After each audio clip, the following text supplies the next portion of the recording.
প্রিয় শিক্ষার্থী আসসালামু আলাইকুম। আজকের ক্লাসে তোমাদের গণিত বই 16 পাতার 12, 13, 14 তিনটা অঙ্ক সমাধান করব। দেখো 12 নম্বরে আছে আসাদ মুরগির খামার করার জন্য 345টি ব্রয়লার মুরগি 225 টাকা দরে ক্রয় করলো। ক্রয় করার মানে হচ্ছে কেনা। এতে তার কত টাকা খরচ হলো?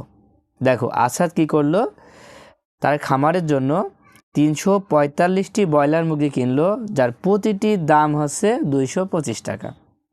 মুরগি কিনলো কয়টা? 345টি, আর প্রতিটি মুরগির দাম হচ্ছে 225 টাকা। তাহলে তার মোট কত টাকা খরচ হলো? তাহলে তোমরা কীভাবে করবা? দেখো গুণ করতে হবে। প্রথমে লিখবা যে একটি মুরগির দাম 225 টাকা, তাহলে 345টি মুরগির দাম কত? গুণ করলে হয়ে যাচ্ছে। দেখো 12 নম্বর দিয়ে তুমি প্রথমে লিখে নিবা একটি মুরগির দাম 225 টাকা, অতএব 345টি মুরগির দাম কি হবে? গুণ হবে, কারণ একটির দাম যদি 225 টাকা হয় তাহলে 345টির দাম কত হবে? অনেক বেশি হবে, এই জন্য এটা গুণ হবে। তো গুণ করলে কত হচ্ছে? দেখো পাশে গুণটা করে দেওয়া আছে। গুণ করলে আমরা পেয়েছি 77,625 টাকা। তাহলে আমরা কি লিখতে পারি যে তার মোট খরচ হলো 77,625 টাকা। তাহলে উত্তর হবে কত? 77,625 টাকা। এবার 13 নম্বর খেয়াল করো, একটি আলমারিতে 560টি বই রাখা যায়। এরকম কতটি আলমারিতে এতটি বই রাখা যাবে? দেখো তার মানে ধরো তোমার বাড়িতে একটি আলমারি আছে, সেই আলমারিতে তুমি 560টি বই রাখতে পারবা। এখন যদি তোমার 3,79,680টি বই থাকে, তাহলে তোমার কয়টি আলমারি লাগবে? দেখো এই ধরনের অঙ্ক অবশ্যই তোমাকে ভাগ করতে হবে।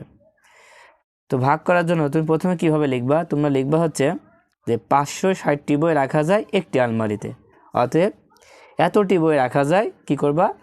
এই সংখ্যাকে এই সংখ্যা দিয়ে ভাগ করে দিবা, তাহলে হয়ে যাচ্ছে।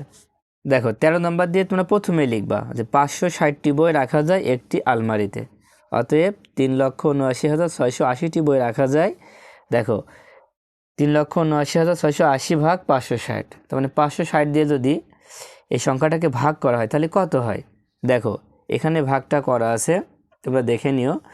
তো ভাগ করে আমরা ভাগফল পেয়েছি কত? 678। তার মানে এইটাই হচ্ছে উত্তর। তাই আমরা লিখব 678টি আলমারি।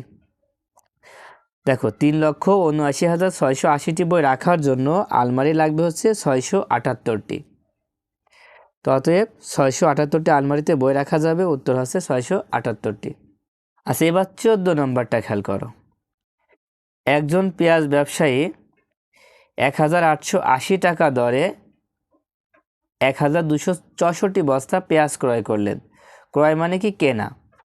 তিনি প্রতি বস্তা পেঁয়াজ 2,150 টাকা দরে বিক্রয় করলেন। দেখো প্রথমে কিনলো, তারপরে কি করলো? বিক্রয় করলো। ক নম্বরে কি বলছে? দেখো পেঁয়াজ ক্রয় বাবদ তার কত টাকা খরচ হলো, মানে সে যে পেঁয়াজ কিনলো, এই পেঁয়াজ কিনতে তার কত টাকা খরচ হলো। দেখো পেঁয়াজ কিনলো কত বস্তা? 1,264 বস্তা পেঁয়াজ কিনলো। তো প্রতি বস্তার দাম কত? দেখো প্রতি বস্তার দাম হচ্ছে 1,880 টাকা। এটি প্রতি বস্তার দাম, মানে এক বস্তার দাম। তাহলে এত বস্তা পেঁয়াজ কিনতে তার কত টাকা লাগবে? কি করতে হবে?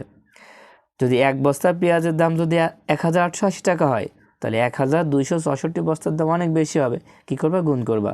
তো কি লিখবা? দেখো তো তোমরা ক নম্বর দিয়ে প্রথমেই লিখে নিবা যে এক বস্তা পেঁয়াজের ক্রয় মূল্য, কেনা অর্থ হচ্ছে ক্রয় মূল্য। তাহলে এক বস্তা পেঁয়াজের ক্রয় মূল্য 1,880 টাকা। তাহলে কত বস্তা? দেখো 1,264 বস্তা পেঁয়াজের ক্রয় মূল্য কী করতে হবে? গুণ করতে হবে। কারণ যখনই তোমরা একের নিচে কোনো সংখ্যা লিখবা, সেই সংখ্যাটা এই সংখ্যার সাথে কি গুণ হয়, এটা মনে রাখলে আরও সহজ হবে। তো গুণ করলে কত হয়? দেখো এখানে গুণটা করে দেওয়া আছে। এখানে গুণটা করে দেওয়া আছে, তোমরা করো, তারপর মিলাই নাও।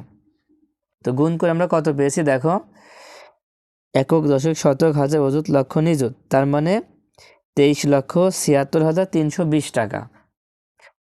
1,264 বস্তা পেঁয়াজ কিনতে তার খরচ হয়েছে 23,76,320 টাকা। তাই লিখবো অতএব পেঁয়াজ ক্রয় বাবদ তার 23,76,320 টাকা খরচ হলো। তার মানে উত্তর হচ্ছে এত টাকা। ঠিক আছে, এবার খ নাম্বার খেয়াল করো। খ নাম্বারে কি বলা হচ্ছে, পেঁয়াজ বিক্রির পর তার কত টাকা লাভ হলো। দেখো প্রথমে কিনলো, কেনার পরে সেই পেঁয়াজ কি করলো, কেনার পরে সেই পেঁয়াজ হচ্ছে বিক্রয় করলো। তো বিক্রয় করলো কত টাকা দরে, দেখো 2150 টাকা দরে। প্রতি বস্তা পেঁয়াজ সে বিক্রয় করলো 2150 টাকা। আর কত বস্তা পেঁয়াজ কিনেছিল, দেখো 1264 বস্তা। তাহলে তার কত টাকা লাভ হলো।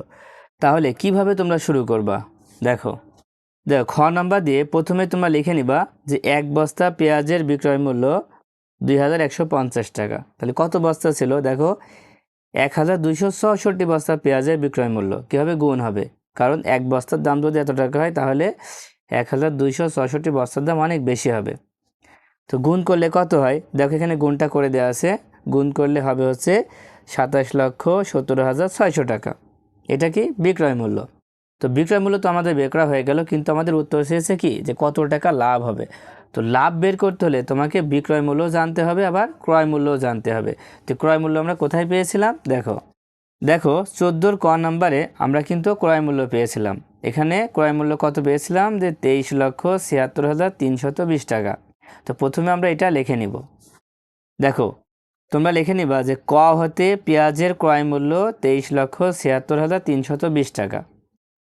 তো এখন আমরা ক্রয় মূল্যও পেয়েছি, আবার বিক্রয় মূল্যও পেয়েছি।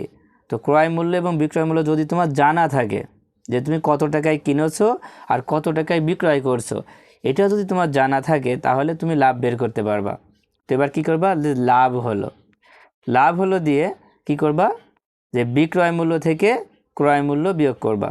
দেখো বিক্রয় মূল্য কত, 27,17,600 বিয়োগ, তারপর লিখবা ক্রয় মূল্য। প্রথমে লিখবা বিক্রয় মূল্য, তারপর লিখবা ক্রয় মূল্য। ক্রয় মূল্য কত, 23,76,320 টাকা। এবার বিয়োগ করে ফেলো। দেখো বিয়োগ করলে তোমরা পাবা হচ্ছে 3,41,280 টাকা। 3,41,280 টাকা। তাহলে উত্তর কত হলো, তাহলে উত্তর হলো 3,41,280 টাকা। আশা করি তোমরা অঙ্কগুলো বুঝতে পেরেছো।